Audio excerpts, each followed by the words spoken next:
¿cómo se puede propiciar o habilitar la inclusión educativa en la escuela? Entonces, el proceso de inclusión tiene que ver con cómo vamos volviendo accesible no solo los espacios físicos, porque Claro. uno piensa que como ya tienes una rampa o un elevador, Ya está. ya lo tienes resuelto, y Check. no. ¿Cuál ha sido uno de los principales retos que tú ves o que te hayas enfrentado? Inclusión educativa. Bueno, uno, pues no lo hemos capacitado. Dos, no tiene las herramientas, no tiene los espacios, o sea, no tiene los materiales, los recursos, ¿no? Entonces ahí vamos a ver que es un problema estructural.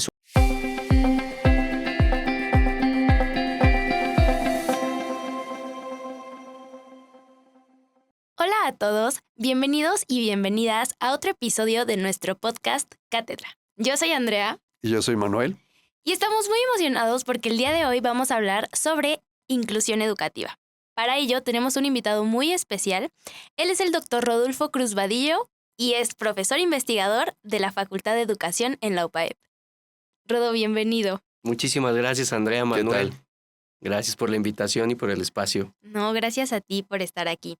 Oye, pues para romper un poquito el hielo, queremos saber cómo empieza Rodo en el mundo educativo por primera vez, así de tu experiencia, la que más recuerdes, así vete a lo más lejano y cuéntanos, ¿cómo empiezas en el mundo educativo? Bueno, mi primer acercamiento es más estético, porque yo veía que pues de niño tenía muchas vacaciones. Y si yo tenía muchas vacaciones, pues mis profesores también tenían muchas vacaciones. Y a mí me Claro. gustaba tener muchas vacaciones. Entonces ahí empezó esta inspiración, este deseo de decir, ¿y por qué no eres maestro? Ya le sabes cómo funciona la escuela, además tiene muchas vacaciones, entonces pues ¿cuál es el problema? Lo malo fue cuando llegué que ya habían reducido las vacaciones y nadie me avisó, pero bueno, ahora estoy aquí, heme aquí, pero más o menos así empezó. Ok, perfecto. Excelente. Excelente. Muy bien, Rodo. Pues la primera pregunta que tengo puede ser simple, pero a la vez puede tener mucho trasfondo, es ¿inclusión educativa o educación inclusiva? Ok. Bueno, me parece que eso es una excelente pregunta porque solemos pensar que es lo mismo. O solemos pensar que es una o la otra y que podemos nosotros hacer como este intercambio sin ninguna vigilancia. La realidad es que los conceptos son diferentes. Ok. Sin embargo, bueno, pues no es culpa de todos en que esto no esté muy claro. En realidad nosotros, los que nos dedicamos al tema, me parece que no hemos trabajado fuertemente acerca de la diferenciación. Si ustedes me preguntan, bueno, hay muchas formas de entenderlo. ¿Cómo lo entiendo yo? Si uno entiende este sintagma, inclusión educativa como tal, dices, a ver, ¿qué está siendo sustantivado y adjetivado? Entonces te vas a dar cuenta que la inclusión más o menos indica el cómo, es una cuestión metodológica que dice, a ver, vamos a incluir educativamente a los que no están incluidos. O sea que tiene que ver con la acción de inclusión y entonces vamos a ver que para incluir pues necesitamos hacerles el espacio accesible. Ok. Entonces es un ejercicio más o menos, si lo ponemos así, metodológico del proceso de incluir.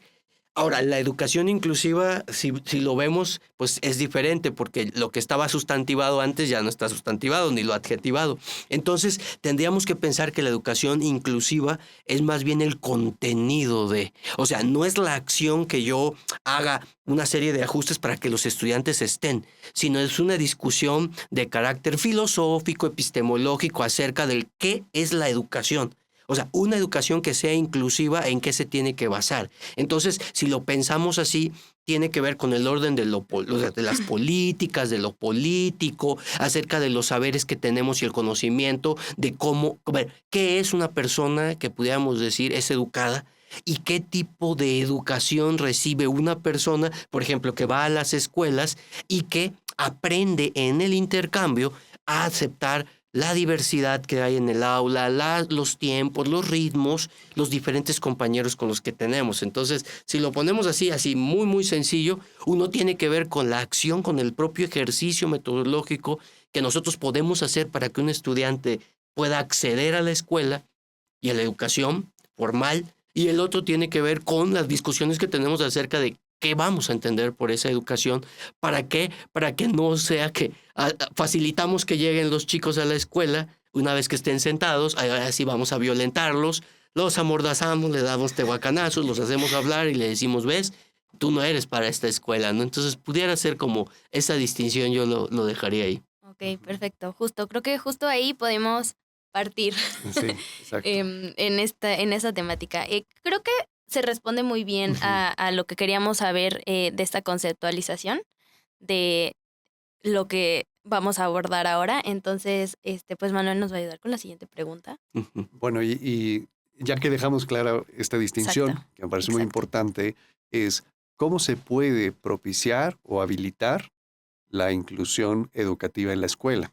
Ok, bueno, aquí vamos a tener mucho más material. Eso es lo que más se ha trabajado. Lo vamos a encontrar en una palabra que va a aparecer en muchos lugares, incluso en lugares que no son la escuela, y que tiene que ver con lo accesible, con la accesibilidad. Entonces, el proceso de inclusión tiene que ver con cómo vamos volviendo accesible no solo los espacios físicos, porque Claro. uno piensa que como ya tienes una rampa o un elevador, Ya está. ya lo tienes resuelto. Y Check. no, o sea, no. Porque hablamos también, por ejemplo, de accesibilidad académica. Claro. Y la accesibilidad académica tiene que ver con cómo nosotros los académicos, los profesores, vamos reflexionando sobre nuestra disciplina y cómo nosotros, que somos se supone los expertos en la disciplina, podemos enseñar la disciplina de tal suerte que responda a la diversidad de estudiantes que yo tengo. Y eso también tiene que ver con formas, por ejemplo, de accesibilidad que no solo son físicas, sino también son cognitivas. Accesibilidad comunicacional, donde pues yo más o menos intento que lo que estoy diciendo, como ahora, que yo lo intento explicar, pueda ser accesible, pueda ser un discurso, un material construido de tal suerte que cualquier persona, aunque no tenga antecedentes del contenido, pueda entenderlo y que sea, o sea, en ese sentido es accesible. Entonces ahí está el centro, bueno, pues de la inclusión, cómo hacemos accesible lo que antes, pues, parecía que estaba vedado para algunos porque solamente podía acceder a aquellos que o hablan como todos hablamos, o ven con los ojos como todos vemos, o pensamos incluso de la misma forma, ¿no? Ok, excelente. Y de aquí quiero saber cuál ha sido uno de los principales retos que tú ves o que te hayas enfrentado con esta parte pues sí, que tú te hayas visto o que veas en general que tengan que tengamos que pasar como docentes para superar estos retos de inclusión educativa. Bueno, uno que me parece que es como el más de sentido común es un reto estructural. Es decir, el docente pues le llega, ahora tiene que atender la diversidad, ¿verdad? Y uno, pues no lo hemos capacitado. Dos, no tiene las herramientas, no tiene los espacios, o sea, no tiene los materiales, los recursos, ¿no? Entonces ahí vamos a ver que es un problema estructural, es un reto estructural que me parece que todavía sigue vigente y no está resuelto. Sin embargo, si yo solo les dijera el problema es de dinero, o sea, es decir, de recursos, y lo que tenemos que hacer solamente es dotar de recursos a todas las escuelas, yo caería también en un error pensando en que como ya tenemos los recursos y hay dinero, entonces ya hay inclusión. No, porque hay algo todavía que va más allá y que tiene que ver, y el principal reto tiene que ver con el pensamiento del profesor acerca de cuál es el sentido de la inclusión. Y aquí podemos encontrar, bueno, muchas falacias. O sea, si uno revisa toda la cantidad de falacias que existe, ¿no? Yo he encontrado hasta 14 falacias que nosotros solemos decir como profesores cuando estamos intentando incluir. Por ejemplo, una es que siempre, y a mí me ha tocado, es el principal reto que me ponen los profes, siempre, eso es una falacia, ¿no? Siempre el hombre de paja, te ponen el ejemplo límite. Entonces dice, a ver, pero si tienes un estudiante que tiene discapacidad múltiple, ¿verdad? Y además no habla, ni respira, ni nada, es casi una planta. A ver cómo lo incluyes. O sea, eso es una falacia. ¿Por qué?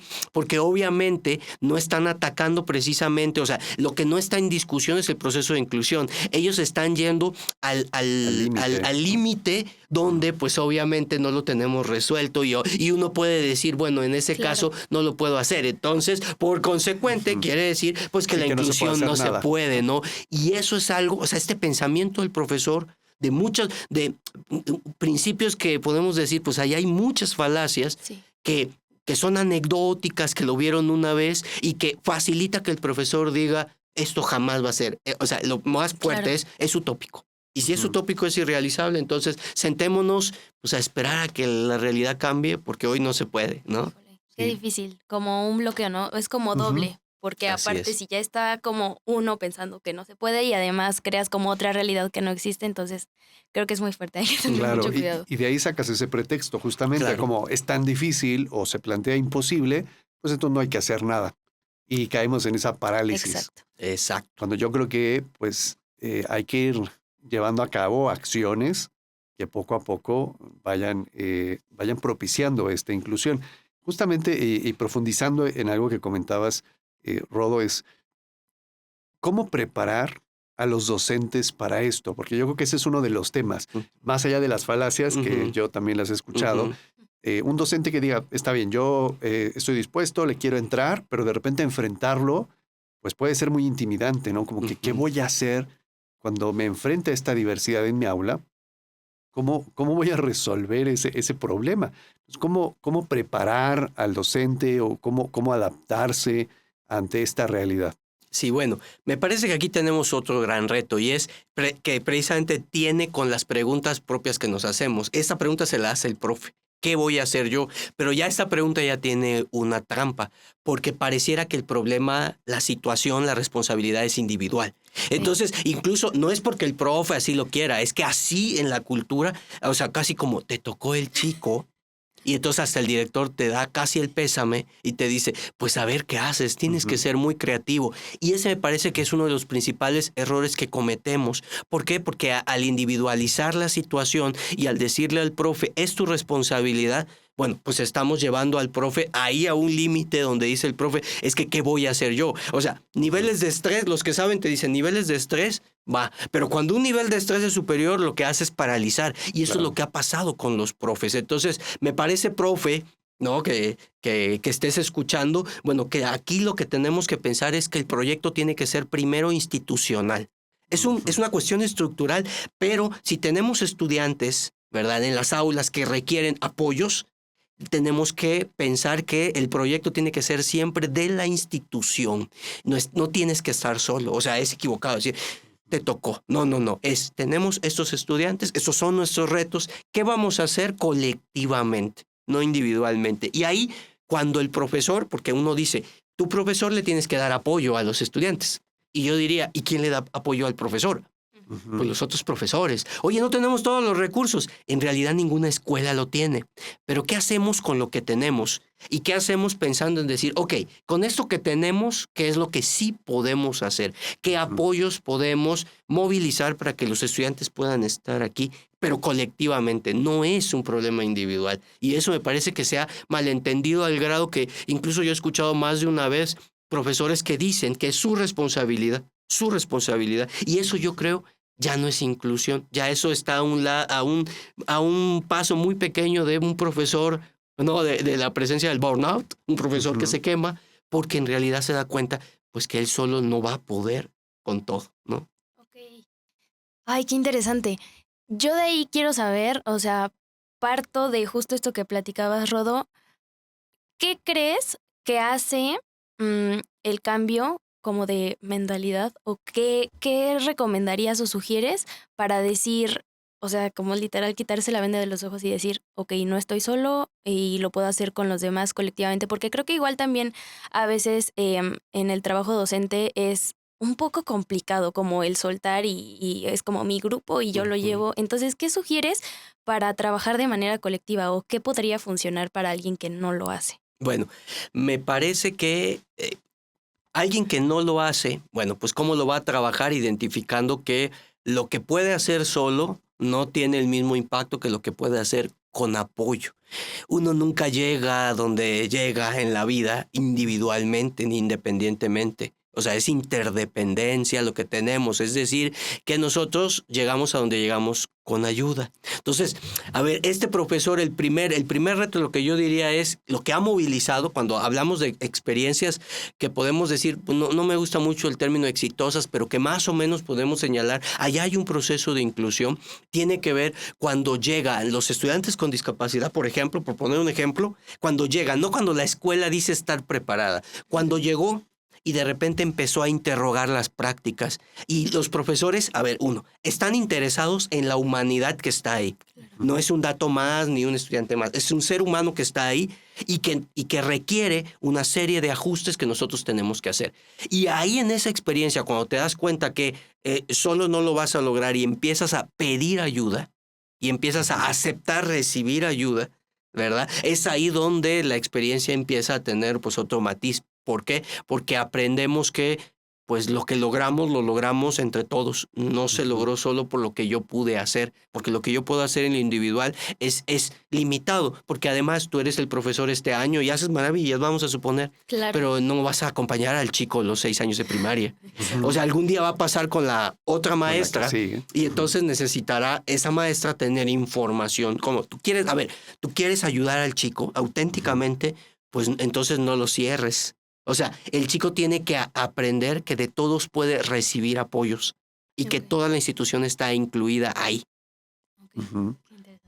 Muy interesante. Sí. Regresando a este tema de la educación inclusiva, que decías me pareció muy interesante, Rodo, un poquito para tomar también ese tema. ¿Cuáles serían como esos primeros pasos que deberíamos dar o esas primeras cosas que deberíamos visibilizar para comenzar a trabajar ese tema de la inclusión? Bueno, uno es lo más difícil, suena sencillo, pero es muy difícil y tiene que ver con nuestra propia ideología. O sea, entendiendo la ideología en un sentido amplio, no nos vamos a meter aquí a cuestiones teóricas, pero es como la creencia que yo tengo.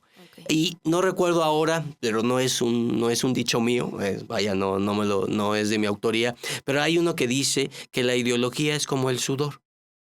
Tú hueles el de enfrente y el de junto, pero el tuyo no.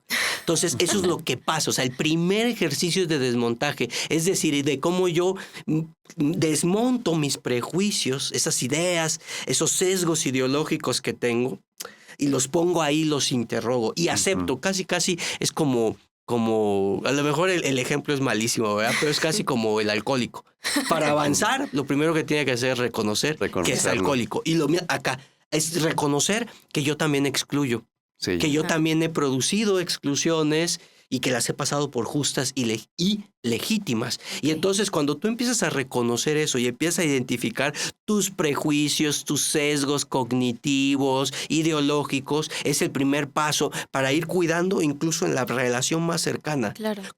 No solo con discapacidad, con las estudiantes mujeres, con estudiantes de origen indígena. O sea, a veces no lo van a creer, pero aunque tú trabajas estos temas, caes de repente en un prejuicio y es ahí donde atenderlo, este desmontaje te ayuda a decir, a ver, espérame, vamos a revisarlo. Porque resulta que yo estoy señalando la exclusión de los otros, diciendo estos excluyentes de lo peor, pero yo también tengo mis sesgos y también estoy parado en mi ideología excluyendo otras cosas que yo ya no identifico, ¿no? Entonces es un ejercicio, me parece, de reflexión profundo por el que tendríamos que empezar.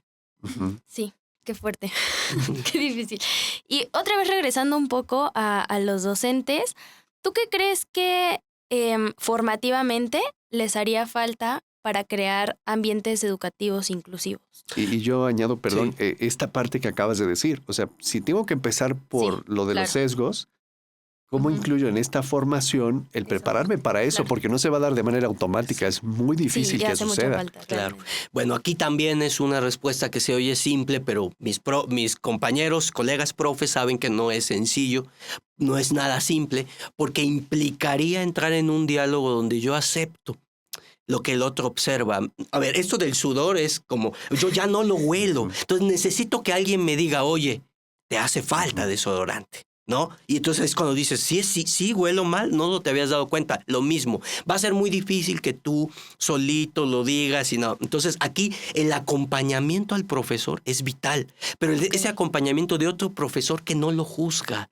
A ver, porque es que sentarte y juzgarlo es muy fácil, pero por eso, obvio, pero también el que está juzgando está parado en su ideología y en sus sesgos. Entonces, ¿qué te parece una formación que implique un diálogo permanente donde no es una valoración si eres bueno o malo, sino es un ir y venir en este diálogo constante donde hay un otro que está observando tus comentarios, tus actitudes, tu metodología y te empieza a identificar, oye, es que me parece que esto que hiciste produjo, y ahí lo que hacemos es detonamos un diálogo que permita al final a la otra persona identificar esos sesgos que, como bien dices, Manuel, no lo va a hacer solo. ¿Por qué? Porque a veces en esto no nos damos cuenta, hay una ceguera. Entonces, un espacio formativo que no se ha dado de repente, o sea, que sí hay, por ejemplo, los consejos técnicos intentan que lo sea, pero no llegan a eso, porque a los otros profesores, pues no nos gusta mucho que nos digan. Claro. Entonces, ahí empezamos Exacto. y ahí ya lo que hacemos es, pues ya no se facilita, ¿no? Estoy de La acuerdo. identificación. Yo estoy de acuerdo y tú no sé qué opines, Rodo, pero creo que sí, esa parte, no sé si sea en la docencia, pero justo a veces cae un poco esa crítica o esa evaluación en ser una crítica y por ejemplo, a mí como docente me cuesta mucho recibir la crítica y es algo que he trabajado y eso que no llevo años dando clase y no llevo años siendo evaluada, pero sí es como, o sea, he tratado de trabajar esa crítica para decir, bueno, es algo que me construye y que no viene desde lo malo. Entonces, yo creo que sí coincido mucho en fomentarla de una Claro. manera constructiva, pero a veces siento que nos cae un poco mal como docente. Claro, Sí. y luego ahí, perdón, hay nuevas falacias, porque entonces viene Manuel y me critica mi práctica. ¿Y qué decimos, profes? Decimos, pero yo no sé el que critica. Si Manuel es bien excluyente, el otro día vi cómo gritaba a los niños. Esa es otra falacia. Es una falacia. Sí. Exacto, porque entonces, en lugar de empezar a discutir el argumento, yo lo que hago es que desecho el argumento por de quién viene. Exactamente. Claro. ¿No? Y entonces eso es lo que pasa cuando, o sea, uno lo ha escuchado. Claro. Yo he trabajado con profes y cuando un profe te da una buena crítica, la respuesta es, yo no sé ella qué me critica, si vieras cómo es de profesora. Y ahí, en esa falacia caemos todos y eso ya no nos permite centrarnos en lo que sí fue criticable, que no significa que el otro lo haga o no, pero sí fue capaz de verlo, ¿no? Claro, justo. Sí. Y justo hablas mucho de tus estudiantes, entonces quiero hacer un paréntesis para que nos cuentes un poquito del doctorado.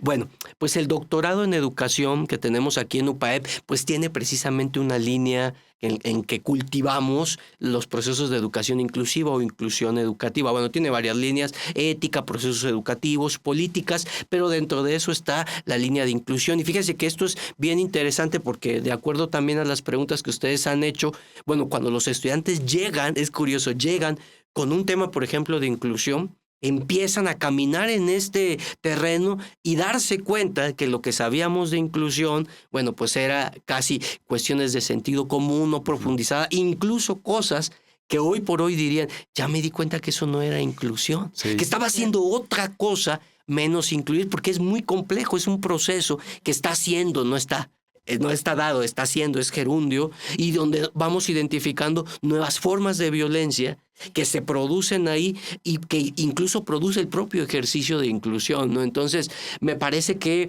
en el doctorado tenemos oportunidad de dedicarle varios años a un documento que permite profundizar y que los estudiantes que salgan de cualquier temática, pero en este caso de inclusión, tengan las bases suficientes para identificar prácticas, procesos, políticas y hacer críticas constructivas acerca de estos procesos que si ustedes, bueno, me imagino los han visto, lo vemos por todos lados. La inclusión aparece en todos lados, pero el gran problema de que aparezca en todos lados es que el discurso se disemina de tal tiempo, también se difumina al grado en que todos estamos hablando de inclusión, pero ya no estamos seguros si estamos entendiendo lo mismo por eso. Así es. Exacto, justo. Muchas gracias.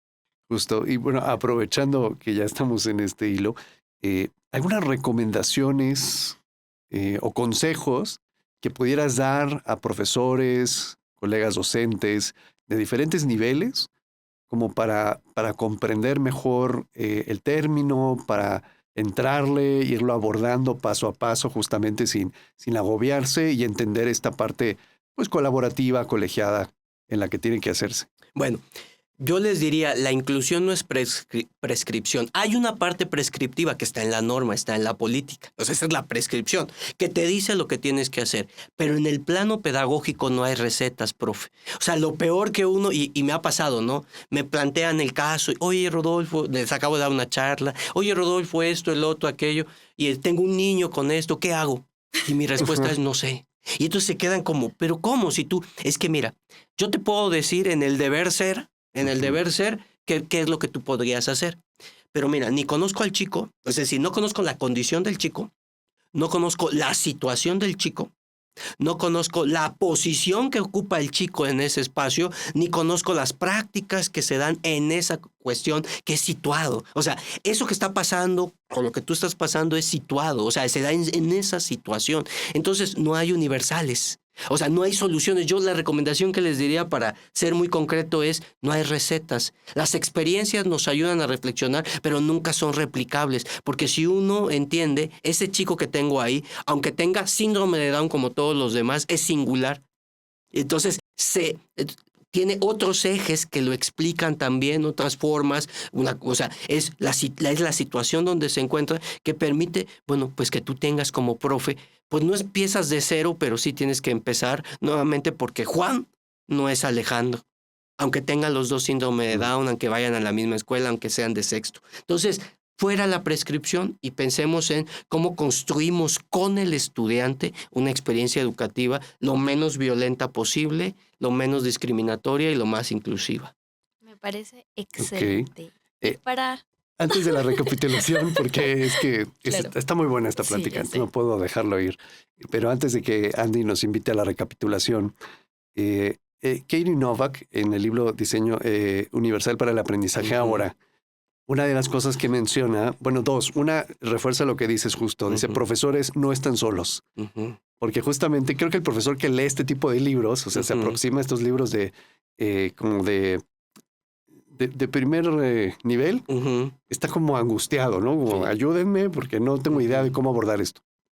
Y entonces habla también del proceso y dice que en el proceso pues vas a empezar con mucho entusiasmo, que vas a tener muchas ganas y que vas a implementar y que va a llegar un momento en el que va a venir pues un bajón de desilusión porque hay cosas que no te van a salir bien y vas a fallar y que te prepares para ello, pero que después viene una renovación del ánimo y que, bueno, hay que regresar. Creo que es importante abordar estas cosas porque a veces lo vemos como vas a aprender a hacer esto, lo vas a implementar y te va a salir perfecto a la primera.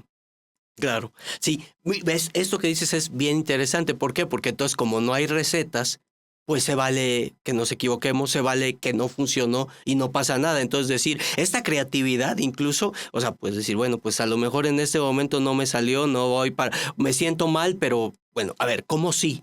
¿Qué tengo que hacer? Porque el niño vive, la niña vive, ahí está, y el tiempo pasa. Entonces, pues no me puedo esperar mucho a decir, bueno, pues cuando vuelva a tener todo el ánimo, es decir, bueno, pues a lo mejor quise abarcar mucho, empecemos con poco. Yo siempre les digo, a ver, ¿qué sí puedes hacer para que no sea lo irrealizable? Porque eso es lo que pasa. Mucho de eso sucede porque nos planteamos metas enormes, no las realizamos y ya no se puede. No, planteémonos cosas muy reales, muy pequeñas, pero muy concretas que nos ayuden a ir avanzando y que no nos permita precisamente de repente decir, pues es que nada funciona. Porque entonces cuando ya llegamos a eso, yo decía, nos quemamos y entonces, bueno, pues ahí ese niño pasa a ser un mueble más que solo pasa por la escuela, pero nunca existe, dice Carlos Esclar, en la escuela.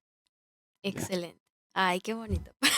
Pues yo me llevo muchas cosas. Creo que estuvo muy interesante. Dijimos, ahí abordamos muchas cosas, pero justo por ello quiero que me digan qué se llevan en una frase muy sencilla, qué se llevan de esta plática. No sé si quieras empezar, Manuel. Sí, claro que sí. De lo que más me llevo es esto, es que hay que estar preparados para abordar esto, esta parte dialógica de que hay que dialogar con el otro porque yo solo no lo voy a poder hacer, empezando porque no voy a poder ver aquellos sesgos que tengo. Entonces creo que apoyarse del otro para este proceso me pareció esencial. Excelente.